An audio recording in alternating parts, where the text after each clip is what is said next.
ഇസ്ലാമിനെ ഉൾക്കൊള്ളുന്നവർ തന്നെ എല്ലാവരും ഒരേ അളവിലല്ല സ്വീകരിക്കുന്നത്. പരിപൂർണമായും അതിന്റെ മര്യാദകൾ പരിപാലിക്കുന്ന മുസ്ലിമീങ്ങളുണ്ടാകും. എന്നാൽ ആദർശത്തിലും തത്വത്തിലും അത് സ്വീകരിക്കുകയും പ്രയോഗത്തിൽ വളരെ കുറഞ്ഞ അളവിൽ മാത്രം ഇസ്ലാമിനെ അനുധാവനം ചെയ്യുകയും ചെയ്യുന്നവരുണ്ട്. ഇതുപോലെ തന്നെയാണ് ത്വരീഖത്തിന്റെ കാര്യം എന്ന് നാം മനസ്സിലാക്കുക. ഇഹ്സാൻ എന്ന പരിശുദ്ധ ഖുർആനും ഹദീസും പഠിപ്പിച്ച ആ വിശ്വാസ തലം അത് ഉന്നതമായ രീതിയിൽ സ്വീകരിക്കുന്നവരുണ്ട്. അതിന്റെ മര്യാദകൾ പരിപൂർണമായി പരിപാലിക്കുന്ന ഉത്തമന്മാരായ മുരീദുമാരുണ്ട്. എന്നാൽ ചെറിയ അളവിൽ അർഹരായ മശായിഖന്മാരോട് ബന്ധപ്പെട്ട് അതിന്റെ മര്യാദകൾ പുലർത്തുന്നവരും ഉണ്ട്. ഏതാവട്ടെ അൽഹംദുലില്ലാഹ് ദസൂഖിയ ത്വരീഖത്തിന്റെ അൽ മുരീദ് എന്ന് പറയാവുന്ന ലക്ഷണമുള്ള യോഗ്യതയുള്ള എല്ലാം പരിപാലിക്കുന്ന അവസ്ഥയിലുള്ള ഒരവസ്ഥ, അതൊന്നും നമ്മൾ ആഗ്രഹിക്കുന്നതാണെങ്കിലും പരിപൂർണമായും നമ്മിൽ ചേർന്നു കൊള്ളണമെന്നില്ല. എന്നാലും നാം ആഗ്രഹിക്കുന്നു മുഹിബായി, ഖാദിമായി, ത്വാലിബായി, സാലിക്കായി ഒരു ഉത്തരവാദിത്തപ്പെട്ട ഷെയ്ഖിന്റെ മാർഗത്തിൽ ജീവിക്കാൻ കഴിയുന്നത് തന്നെ വലിയ ഭാഗ്യമാണ്. അല്ലാഹു തആല ഇസ്തിഖാമത്തും ഈ വിഷയത്തിലുള്ള ഖദമും നമുക്കെല്ലാവർക്കും നൽകട്ടെ, ആമീൻ എന്ന് ദുആ ചെയ്യുകയാണ്. വളരെ സ്വകാര്യമായ രീതിയിൽ ത്വരീഖത്തിന്റെ കാര്യങ്ങൾക്ക് ഖിദ്മത്ത് ചെയ്യുക, പാട്ടുപാടി കൊട്ടിഘോഷിച്ച് നോട്ടീസ് ഇറക്കി പ്രസ്താവന ഇറക്കി ആളുകളെ ചേർക്കുന്ന പരിപാടിയില്ല. 10 വർഷമായിട്ട് ഇങ്ങനെ ഒരു ത്വരീഖത്തിന്റെ സേവനത്തിൽ പരിപൂർണ സമയം വിനിയോഗിക്കുന്നു എന്ന വിവരം പോലും ഈ വിനീതനുമായി ബന്ധപ്പെട്ട ആളുകൾക്ക് തന്നെ അറിയുകയില്ലായിരുന്നു. ഇന്ന് എതിർപ്പിന്റെയും ആക്ഷേപത്തിന്റെയും പേരിൽ ചർച്ചാ വിഷയമായപ്പോഴാണ് പലരും ഇത് അറിയുന്നത് തന്നെ. എന്നാൽ 10 വർഷമായിട്ട് ഷെയ്ഖിനെ സ്വീകരിച്ചത് മുതൽ ഇതിന്റെ ഔറാദുകൾ പറഞ്ഞു കൊടുക്കുന്ന രീതി, ത്വരീഖത്തിലേക്ക് ആളുകളെ ബന്ധപ്പെടുന്ന രീതി അൽഹംദുലില്ലാഹ് നടത്തി വരുന്നുണ്ട്.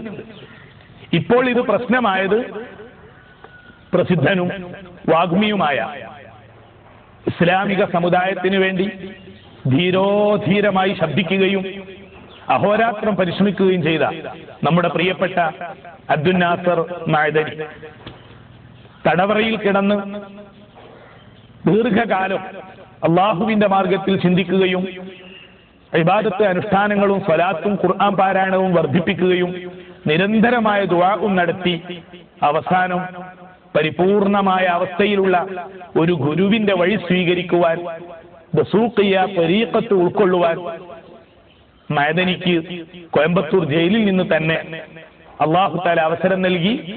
അതിന്റെ ഔറാദുകളും മര്യാദകളും പരിപാലിച്ചപ്പോൾ ത്വരീഖത്തിന്റെ മശായിഖന്മാർ പറഞ്ഞതുപോലെയുള്ള പരിശുദ്ധ ദീനിനോട് പ്രതിബദ്ധതയും അള്ളാഹുവിനോട് പരിശുദ്ധ സയ്യിദുനാ റസൂലുള്ളാഹി സ്വല്ലല്ലാഹു അലൈഹി വസല്ലമയോട് അവരുടെ വഴിയിലേക്ക് എത്തിച്ചേരുവാനുള്ള മാർഗമാണിതെന്ന് ബോധ്യപ്പെടുത്തുന്ന വിധത്തിലുള്ള വ്യത്യസ്തങ്ങളായ അറിവുകളും വിവരങ്ങളും അനുഭവങ്ങളും എല്ലാം ആയപ്പോൾ അദ്ദേഹം ആ കാര്യത്തിൽ അതിശക്തമായി മുന്നേറുകയും അള്ളാഹുവിന്റെ തൗഫീഖ് കൊണ്ട് നിരപരാധിയാണെന്ന് പ്രഖ്യാപിക്കപ്പെട്ടുകൊണ്ട് യാതൊരു വിഷമവും കൂടാതെ രാജോചിതമായ സ്വീകരണം ഏറ്റുവാങ്ങി അദ്ദേഹം ജയിലിൽ നിന്ന് പുറത്തേക്ക് വന്നു. ത്വരീഖത്തിൻ്റെത് വിളംബരപ്പെടുത്താനും പ്രസംഗിക്കാനും ആളെ കൂട്ടാനുമുള്ളതല്ല എന്ന് അദ്ദേഹം ഷെയ്ഖ് മുഖ്താർ റളിയല്ലാഹു അൻഹുവിന്റെ നിർദ്ദേശം ജയിലിൽ നിന്ന് തന്നെ മനസ്സിലാക്കിയിട്ടുണ്ട്. അതുകൊണ്ട് തന്നെ അദ്ദേഹം അതിന്റെ ഒച്ചപ്പാടിനോ ബഹളത്തിനോ മുതിരാതെ, എന്നാൽ അദ്ദേഹത്തിന്റെ വ്യക്തിത്വത്തിൽ മാറ്റം വന്നു, സ്വഭാവത്തിൽ മാറ്റം വന്നു, സമീപനങ്ങളിൽ അതിശക്തമായ മാറ്റമുണ്ടായി. ജീവിതത്തിന്റെ ഓരോ കാര്യങ്ങളിലും അദ്ദേഹത്തിന്റെ പക്വതയാർന്ന ശാന്തമായ ഒരവസ്ഥയാണ് ലോക ജനത അബ്ദുൽ നാസർ മഅദനി ജയിലിൽ നിന്ന് പുറത്തിറങ്ങിയപ്പോൾ കണ്ടത്.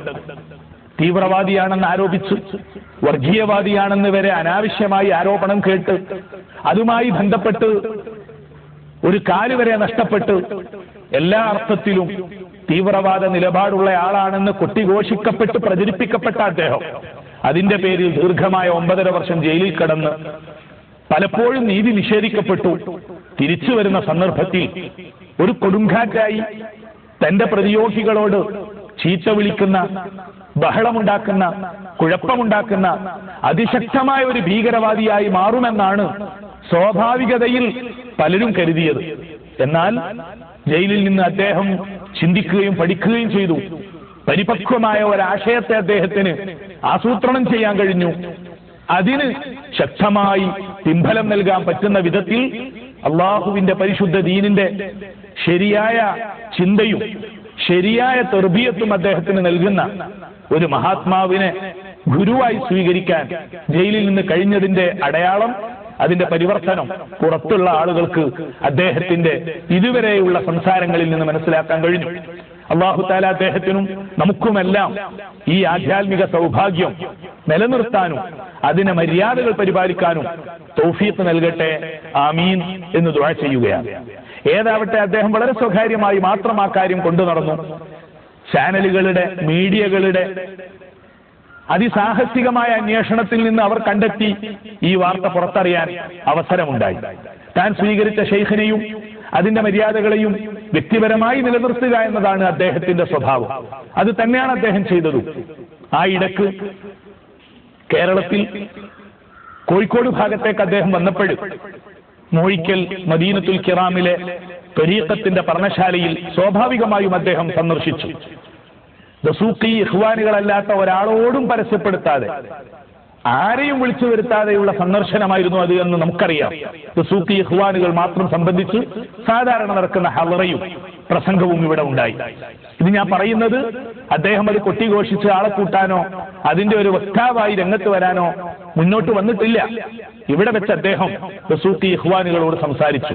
സ്വാഭാവികമായും അദ്ദേഹവുമായി ബന്ധപ്പെട്ട് ത്വരീഖത്ത് പ്രവേശനത്തെപ്പറ്റി ചോദിക്കുന്നവർക്ക് എന്തെങ്കിലുമൊക്കെ കൊടുക്കാവുന്ന വിധത്തിലായിരുന്നു അദ്ദേഹത്തിന്റെ ഉജ്ജ്വലമായ കിറാമിൽ വെച്ച് നടത്തിയ പ്രസംഗം. അതിന്റെ സീഡിയും ചോദിച്ചു വരുന്നവർക്ക് മാത്രം കൊടുക്കുന്ന രീതിയിൽ ഒരു പ്രധാനപ്പെട്ട പരസ്യമോ മറ്റോ ഒന്നും ചെയ്യാതെ അദ്ദേഹത്തിന്റെ അനുഭാവികളുടെ ഇടയിലും മറ്റും മാത്രം അത് വിതരണം നടന്നു. ഞാൻ പറഞ്ഞു വരുന്നത്, ഇത്രയും സൗമ്യമായാണ് ഈ സംഭവം അദ്ദേഹം കൈകാര്യം ചെയ്തത്. പക്ഷേ ദുഃഖകരമെന്ന് പറയട്ടെ, ബഹളവും വിഭാഗീയതയും കുഴപ്പവും ആഗ്രഹിക്കുന്നവർ അതിനു വേണ്ടിയുള്ള അവസരങ്ങൾ സൃഷ്ടിക്കുകയാണ്. അതിനൊരിക്കലും ഈ ത്വരീഖത്തുമായി ബന്ധപ്പെട്ട പ്രവർത്തകർ ഉത്തരവാദികളല്ല എന്ന് ഈ സന്ദർഭത്തിൽ പറയുകയാണ്. ഈ വിനീതം തന്നെയും ഇത് പ്രസംഗിക്കേണ്ടി വന്നതും അല്ലെങ്കിൽ ഇത്തരം കാര്യങ്ങൾ കുറച്ചെങ്കിലും പറയേണ്ടി വന്നതും ഉത്തരവാദിത്വ ബോധമുള്ളത് കൊണ്ടാണ്. സയ്യിദി ഇബ്രാഹിം ഖുറശി ദസൂഖി റളിയല്ലാഹു അൻഹുവിന്റെ ഉത്തമമായ ഈ ത്വരീഖത്ത്, അതുമായി സേവനം നടത്തുന്ന, അതിന്റെ ഔറാദുകൾ സ്വീകരിക്കുന്ന ആളുകളെ കുറിച്ച്, ഷെയ്ഖിനെ കുറിച്ച്, ത്വരീഖത്തിനെ കുറിച്ച് അതിഗുരുതരമായ ആരോപണങ്ങൾ, ഒരു വസ്തുതക്കും നിരക്കാത്ത കള്ളപ്രചാരണങ്ങൾ യാതൊരു മാന്യതയുമില്ലാതെ നമ്മുടെ ചില സ്നേഹിതന്മാർ നടത്തുമ്പോൾ ആ പറഞ്ഞതൊന്നും ശരിയല്ല, നിജസ്ഥിതി ഇങ്ങനെയാണ്, തെറ്റിദ്ധരിക്കരുത് എന്ന് വർത്തമാനകാല ലോകത്തോട് പറഞ്ഞിട്ടില്ലെങ്കിൽ അവര് തെറ്റിദ്ധരിച്ചു പോകും. പിൽക്കാല ചരിത്രം ഇതിനെക്കുറിച്ച് തെറ്റായി രേഖപ്പെടുത്തപ്പെടും. ആ ഒരാശങ്ക കൊണ്ട് മാത്രമാണ് ഇങ്ങനെ ഒരു പ്രസംഗം നാം ഇവിടെ വെച്ച്, അതും സ്വകാര്യമായിട്ടാണെങ്കിലും മറ്റുള്ളവർക്ക് വിതരണം ചെയ്യാൻ പറ്റുന്ന രീതിയിൽ മദീനത്തുൽ കിറാമിൽ വെച്ച് നിർവഹിക്കുന്നത്. 10 വർഷമായി അറിയാം. 6 വർഷത്തിലധികം AP ഉസ്താദ് നേതൃത്വം നൽകുന്ന സമസ്തയുടെ ഒരു സേവകനായി, മർക്കസു സഖാഫത്ത് സുന്നിയയുടെ ആർട്സ് കോളേജിന്റെ വൈസ് പ്രിൻസിപ്പലായി, SYSന്റെ SSFന്റെ AP വിഭാഗം സമസ്തയുമായി ബന്ധപ്പെട്ട പരിപാടികളിലൊക്കെ സജീവ സാന്നിധ്യമായി ഈ വിനീതൻ ഉണ്ടായിരുന്നു. അന്ന് സജീവ സ്വഭാവത്തോടുകൂടി ഈ ത്വരീഖത്തും കൊണ്ടു നടന്നിരുന്നു. 6 വർഷത്തിലധികം